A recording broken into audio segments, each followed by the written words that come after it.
ኢትዮጵያ አስደናቂ ጅማሮችና ውጤት እያሳየች እየተመነደገች እያንሰራራች ያለች ሀገር ናት።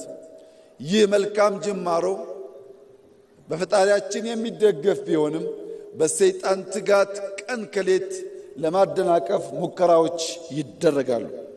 ለመላው የኢትዮጵያ ሕዝብ ዳግም ከሆሳና ምድር ላረጋግጥ የምፈልገው ማንኛውም ፈተና፣ ማንኛውም ትንኮሳ፣ ማንኛውም የክፉ ሐሳብ ኢትዮጵያን ከብልጽግና ማቆም አይችልም። እያንዳንዱን ፈተና ወደ ዕድል በመቀየር የኢትዮጵያን ብልጽግና እናፋጥናለን። የኢትዮጵያን አንድነት እናጠናክራለን።